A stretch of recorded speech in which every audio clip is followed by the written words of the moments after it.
What if events went differently in Spider-Man Into the Spider-Verse? What if Miles Morales ate the bagel in Into the Spider-Verse? What if the Bagel Effect never happened? Welcome back, my fellow watchers of the multiverse, to another brand new Marvel's What If episode. And in today's episode, we're going to be diving into the Bagel Effect. It's become one of the biggest memes now since Across the Spider-Verse had released in July, and I was like, you know what would be funny? After going to the theater and watching this movie, I was like, it would be funny if I had done a what if where Miles Morales actually ate the bagel rather than throwing it, because although it's the slightest change and it's a joke, you know, it's supposed to be a joke, the slightest changes always ripple across space and time, and I think a lot of people didn't really understand when I announced that this video was happening. A lot of people were like, things would not change, you know, it would be the same, but I would highly recommend that you go and check out all the what ifs, even if it's the slightest change. Things will change, and it will be huge changes. Something always has to fill the void. But that being said, my fellow watchers, let's dive into what if the Bagel Effect never happened in Into the Spider-Verse. If there was anything the watcher noticed about the timeline, it was that the timeline was the most volatile substance in the entire multiverse. The slightest change in one event could set up a series of events that would cause a rapid disturbance in the space-time continuum. The Watcher had been monitoring the various universes for a pretty long time, and he knew that he had never seen anything like this before. It felt like there was something building up in one universe.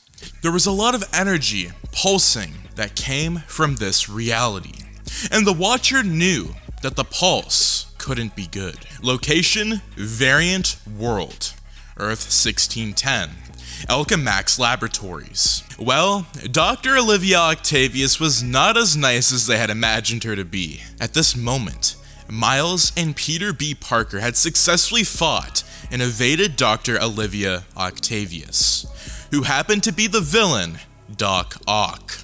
At this moment, they needed to get themselves out of the building. Peter B. Parker motioned to Miles and asked him if he could turn invisible. However, Miles was not in control of his abilities, and he shook his head in the negative. With a sign, Peter B. Parker decided that they were going to have to do this the old-fashioned way. Peter B. Parker immediately gave Miles a bagel and instructed him to follow his every move. They began to tiptoe out of the building, with Miles following Peter B. Unfortunately for them, a female scientist noticed them and called out to Spider-Man. In seconds, all of the scientists had turned to them and brought out their weapons.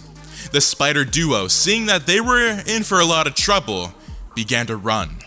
With the scientists shooting after them, Peter B. Parker handed over a bagel to Miles.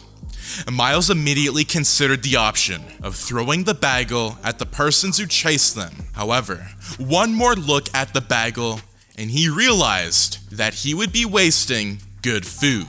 He consumed the bagel immediately.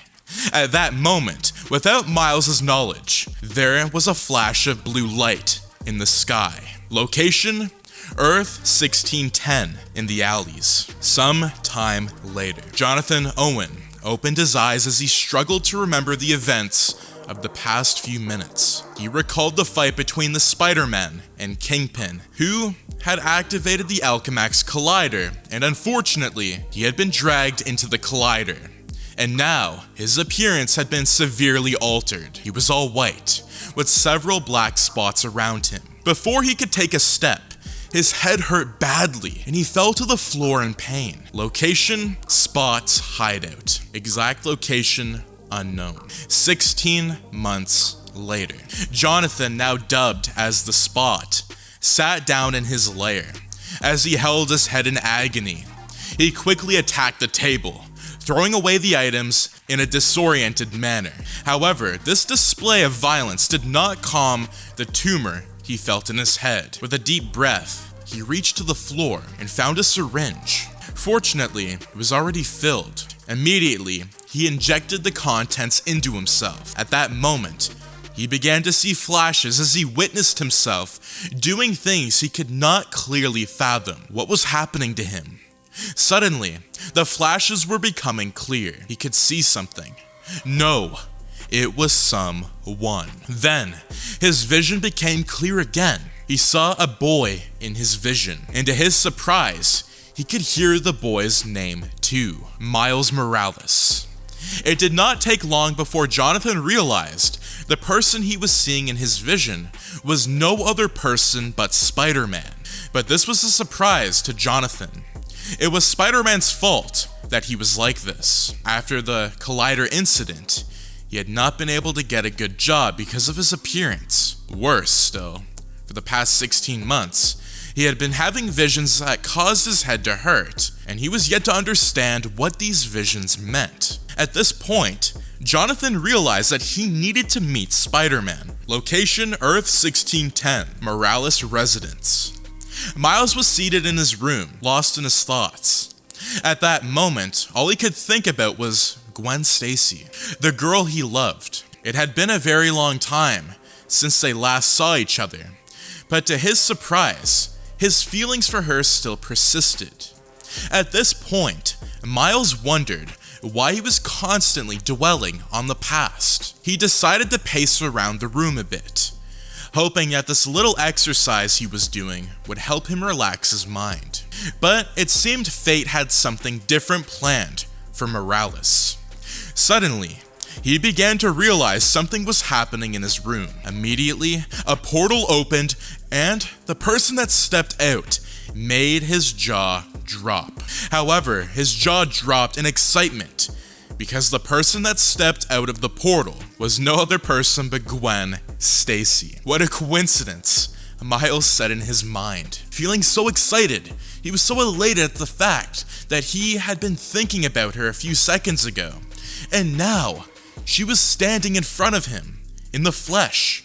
However, there was something different about her. Was that a frown she was wearing? No, it wasn't a frown. It was a mask of resignation. Immediately, someone else stepped out of the portal.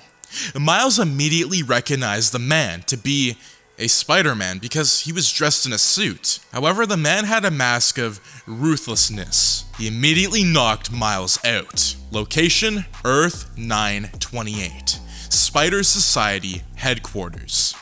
Miles could feel his head spinning as he struggled to open his eyes.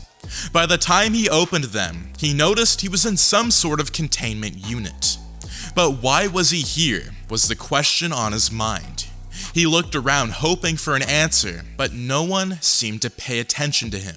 It was at this moment that he noticed Gwen Stacy standing in front of his cell, looking disturbed as she stared at the wall behind him. So much for a reunion, Miles said. However, Gwen did not still look at him in the face. It was at this moment that Miles realized that something was severely wrong. He immediately inquired what the issue was, and she took a deep breath. Then, she began to speak. Gwen informed Miles that if he wasn't apprehended sooner, he would have wrecked an entire timeline. Miles was just very confused on what he was hearing. How would he have wrecked the timeline? Nothing Gwen just said made sense to him. However, he was willing to continue listening to her explanation. Gwen proceeded to explain that Miles becoming a Spider-Man was an original anomaly on his Earth. She also explained the existence of canon events, noting that if canon events were changed, that entire universe could fall apart, because these events had significance in the lives of Spider-Man. Gwen proceeded to explain that along with him being an original anomaly, Miles had inadvertently created a series of events in the timeline that was rapidly interrupting canon events and the entire multiverse. And this would destroy the entire timeline, if not stopped. Miles, becoming tensed, asked her what she meant. Gwen proceeded to note that Miles was meant in the timeline to throw the bagel away at Jonathan Owen, an Alchemax scientist. However, he had eaten the bagel instead, and now he had successfully set up a chain of reaction of canon event interruptions, and all these needed to stop, now, immediately. Miles was still finding it difficult to believe Gwen. While he struggled to understand the concept of canon events and everything, perhaps what he really struggled with was the fact that a person and his opinion had the power to change the entire timeline. To be honest, it was quite absurd. Suddenly, Miles realized Gwen was no longer in front of his cell. The other Spider-Man from earlier came along. He immediately informed Miles that his name was Miguel O'Hara, and Miles was a threat to the multiverse.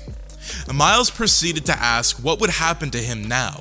Were they going to keep him locked up? However, O'Hara said they would need to take extreme measures if locking Miles up did not correct the timeline. Gwen immediately protested. She noted that the Spider Society did not take pride in killing persons, especially innocent people like Miles. However, O'Hara noted that he hoped it wouldn't come to that. Looking at him, Gwen could tell something about O'Hara hoped he could finish Miles off. He had so much hatred for someone he had only met once. Before they could discuss further, there was an immediate blackout as a wormhole opened inside Miles' cell, pulling him inside. Location? Spot's residence. Exact location unknown.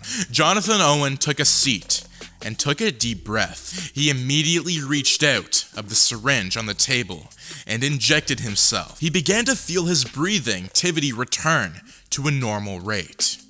He turned to the other side of the room, where an unconscious Miles Morales laid, dressed in nothing but pajamas. It was quite weird that Spider-Man was in his clutches, in the most embarrassing way the Spot could think of. Now, all Jonathan wanted was for Miles to wake up, and then Miles could help him. It seemed like his prayers were answered immediately, because the next few minutes, Miles awoke. As Miles woke up and noticed the Spot, his spider senses swung into action. He quickly got up and assumed a fighting stance. Jonathan, however, remained unfazed. He took a look at Miles and asked if this was how Miles treated persons who saved his life. Suddenly, Miles' muscles relaxed. Surprised that a ridiculous-looking person had saved him, the Spot introduced himself as Jonathan Owen, a former worker for Alchemax. On hearing this, Miles stiffened a bit. Miles could remember how Kingpin killed his uncle, the Prowler, and he had remembered who Jonathan was. Jonathan was directly involved in a crime syndicate. Miles had wanted to attack him at this point, or perhaps turn invisible and flee. Nevertheless, he remained calm and listened to all the Spot had to say. After talking about the accident that scarred his appearance, the Spot went ahead to talk about the other side effect of the unfortunate incident. For a long time now, the Spot had been having severe headaches, and whenever he had these headaches, he would see flashes he could not understand. The Spot, moreover, revealed that with each headache, his body was deteriorating. He would die if he did not find help.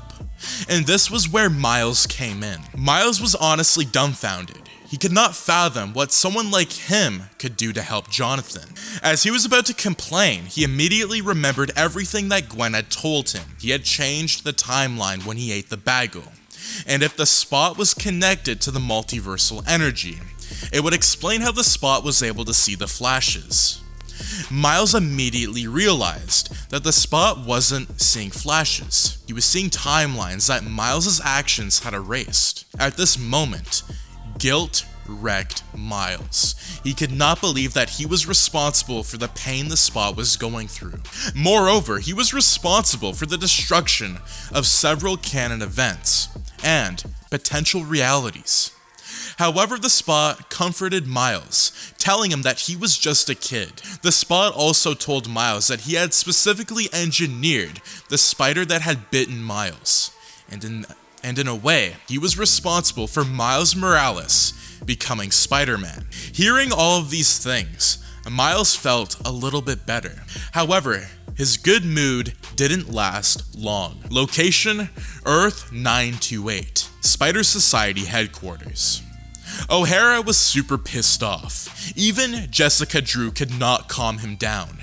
He was so upset that Miles had escaped their custody. He had all his hands on deck, looking for where Miles had been pulled into. He began to claim that Miles knew the Spider Society was coming for him, and had orchestrated his release.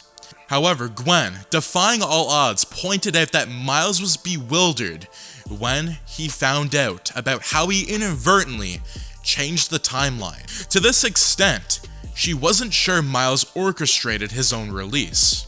Maybe he was being trailed by someone else. O'Hara immediately silenced Gwen, noting that from the beginning she had a soft spot for Miles, and he would be unsurprised if she had tipped him off. Gwen was shocked about the accusation, but was able to keep her cool. She only hoped that she would be able to talk to Miles. She was already feeling guilty for how she had treated him. Suddenly, Margot Kess screamed that their scanners were picking up a huge temporal wave, heading towards Earth 1610. O'Hara immediately smiled in delight, shouting that the opportunity they had been looking for had finally come. When he noticed the others were giving him confused looks, he gestured to Margot to explain. Margot explained that when Miles ate the bagel, a temporal wave was released. In every universe it attacked. It caused the canon events to be affected, destroying that universe. If they were able to prevent this temporal wave from stopping the canon event from happening on Earth 1610, then the wave would backfire and cease to operate. Gwen inquired what would happen if they failed. O'Hara held his breath and noted that this was a once-in-a-lifetime opportunity, and if they had failed, they would be left with no other option. Miles was the source of the temporal wave. He was an anomaly, and as long as he lived, the wave continued to exist. The only other wave to save the multiverse was to kill him. Location: Variant Earth 1610, Parker residence. Peter B. Parker was drinking from an old bottle in the living room, cursing with every breath. His eyes were red and he didn't even bother to calm down a bit. He looked at the empty room a few meters away, and his heart sank in depression. As if the torture was not enough, he realized that his bottle had finished. With a grunt, he raised himself up and walked all the way to the refrigerator. On opening it, he realized that it was just as bad as he thought. There was nothing inside except one bottle of bourbon. Phew, he gasped as he picked up the bottle. He was about to down its containments when a web grasped the bottle and sent it spiraling to the floor. Peter B. Parker was enraged. He turned to the source of the web, ready to engage the person in combat. His heart sank a little the moment he realized that it was Gwen Stacy, standing before him. However, he was still enraged and staggered towards her, yelling at her for pulling such a stunt. Gwen did not move from her position as Peter B. Parker approached. She rolled her eyes and let her fists do the work. Peter B. Parker was on the floor, unconscious in no time. Gwen given Peter some ice and a bottle of water to help calm him down. She seemed irked at the black eyes and she had given him, but she knew she had only done it for the best. Peter, however, was not even looking at her. His attention seemed to be somewhere else entirely. What was wrong with him? Gwen wondered. The moment she guessed the timing was right, Gwen proceeded to ask what was going on, and Peter B. Parker did not want to respond, and thus, he told her nothing. However, Gwen was very stubborn and told him that she wasn't going to get out of his hair until he told her what was wrong. Seeing that she was not going to give up on Peter, Parker proceeded to tell her that he had received news some months ago about the death of Mary Jane in a car accident. The news shocked Gwen. She did not see this coming. Peter B. Parker proceeded to note that he blamed himself because he should have seen it coming too. Besides, nothing about the entire situation felt right. Gwen, realizing things may have been connected at this point, told Peter B. Parker that perhaps Mary Jane wasn't meant to die.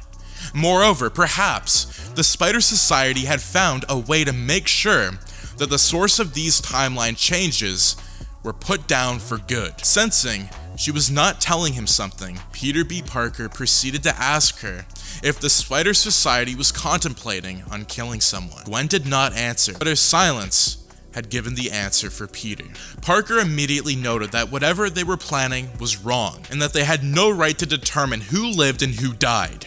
Gwen, however, told him that they had no choice.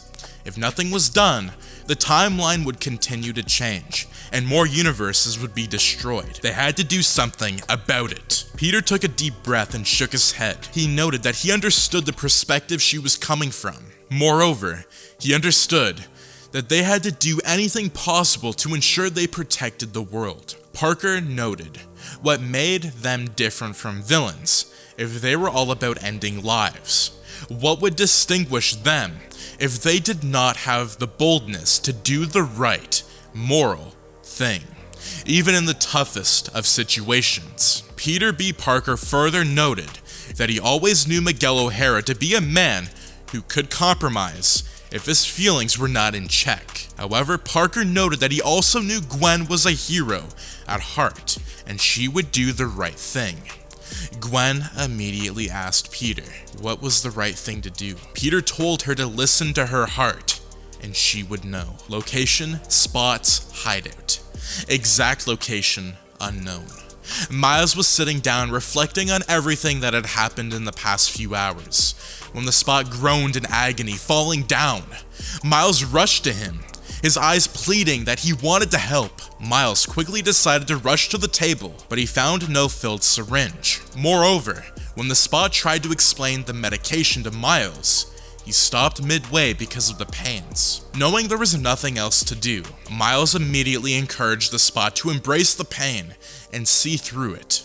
The more he fought, the more painful it was. He had to embrace the pain, and it would quickly fade away. Of course, Miles did not know if this would truly work. However, to Miles' surprise, the spot began to calm down. The spot on the floor had taken Miles' advice and allowed his body to accept the pains. Then, he saw a flash. In the vision, blue light was all around the Alchemax factory. He immediately jolted up and informed Miles that if they stayed here, Earth 1610 would be destroyed. Location, Earth 1610 variant, Morales residence. When the spot and Miles arrived, they were somewhat surprised to see the Spider Society here. Worse still, O'Hara had Miles' dad, with some sort of energy collar wrapped around his neck. Miles turned to look at Gwen, who turned away sadly. It was then Miles realized his father's death was a canon event, and the temporal wave that was coming was to reset the timeline to ensure his father never died. Miles turned to look at the spot, who understood what Miles wanted. Together they attacked the Spider Society. It was an intense battle, with the spot fighting other members of the Spider Society, and Miles Morales fighting O'Hara and Gwen. As they fought, Miles was quickly overpowered by O'Hara. However, 2099 Spider-Man could proceed. Gwen suddenly had him in a web and knocked him down. Then she grabbed the device that activated the collar, and it turned off. She now smiled at Miles. "What the hell have you done?" O'Hara grunted as he struggled to get up. "We're heroes, Miguel," Gwen declared. She moreover declared that no one was going to die today. Before she could continue, there was a large flash of light in the sky. By the time everyone came to realize, the sky was flooded by the blue light. A temporal wave, Gwen gasped. "We're screwed," Miles and O'Hara said simultaneously. The spot immediately erupted in a loud scream as the headaches caught up to him again. Only this time, he began to disintegrate. The members of the Spider Society suddenly tried to help him, but they could not get close to the disabled man. Miles appeared entirely confused by the situation. O'Hara explained that Earth 1610 was Jonathan's home universe. If it was destroyed, Jonathan would die wherever he was. Miles turned to look at his father, and he realized he did not want his father to die. Neither did he want the spot to die or his universe destroyed for a minor mistake that he made. Miles immediately turned to O'Hara with a distraught look. O'Hara's face was pleading now. Miles had to save them. Miles turned to Gwen and immediately enveloped her in a kiss. Then he signaled to the Spot to do the deed. The Spot, understanding what Miles wanted, immediately opened a wormhole. Miles smiled at everyone and allowed himself to get sucked into the wormhole amidst the cries of Gwen and his father.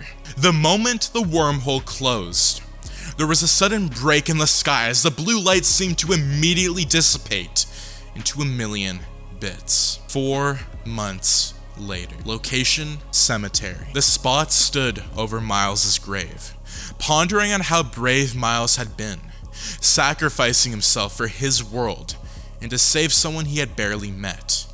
As he pondered, Peter B. Parker came and stood by his side, noting that he always believed in Miles's extraordinary self. The boy had put the timeline at risk, but he also saved it. The Spot now asked if Peter wasn't upset with Miles for being the reason Mary Jane had passed away. However, Peter noted that Miles was never at fault. The rules of time were very weird, and anything could have happened to anybody. Anybody could be a victim. The Spot now admitted that he was going to become a hero to honor Miles' sacrifice. Peter B. Parker smiled and handed a bagel over to the Spot, asking if he wanted it.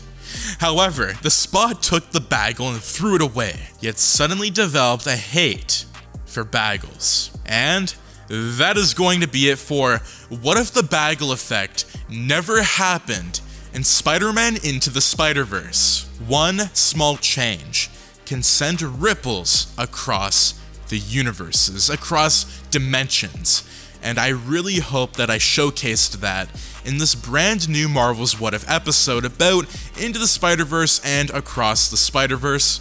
Who knows, this might change when Beyond the Spider-Verse comes out. Maybe there's room for Miles to somehow return, but until then, Miles sacrificed himself to save all reality. And that is going to be it for this video, so I hope that you guys do enjoy. I do want to say, this is the best part about making a what if video, is that you can really do anything that you want when your mind kind of comes to it, and I think that's great about the Miss the Part channel, because when I released that I was going to be making this video, a lot of people were like, nothing would change, there's nothing, but I think you gotta add that layer of creativity. And that's something that I always try and do with every storyline, is I want to add creativity. I don't want to just say, nope, it would never happen, because then we wouldn't be having fun on the channel, and there would be literally no point in doing any of these videos. So that's why I'm like, you know what, we gotta do something like this. Even if it's like the slightest change, it really could make a massive difference. I mean, just think of it, like the slightest change, like if Harry Osborn in Spider-Man 3 were to throw one of those pumpkin bombs, it could have saved Peter. It could have really saved him. So I mean, I would highly recommend that if people want to do these types of videos, to really dive into this type of stuff. You know, even if it's the slightest change, I think there's so much creativity that one can really make in a storyline, and I hope that that was presented today. I hope that you enjoyed the storyline. The whole Bagel Effect has really become a meme. I've seen it everywhere on YouTube. When it first came out, it was just way too funny. It was like really, like, you're gonna, like, you either create the Spot, but what would this ending really give you? And I hope that I did something here so that you guys enjoy it. But that being said, if you guys are new to the channel, do make sure to subscribe, like, share, and turn those notifications on so you and your friends are all up to date with the latest content. I got a lot more content coming out. I also do want to say, do make sure to go check out the Patreon. It's starting at just $1 a month. You get a lot of behind the scenes content. I also do want to say I have What If Marvel Zombies Invaded the Spider Society Part 2 coming out soon. So there's a lot on this channel that I'm offering to a lot of people, so there's a lot of different what ifs coming out and some brand new series that I don't want to, say right now, but I cannot wait to showcase more in the future. But thank you so much for tuning in, and I'll see you in the next video. Take care and have a fantastic day. Peace out.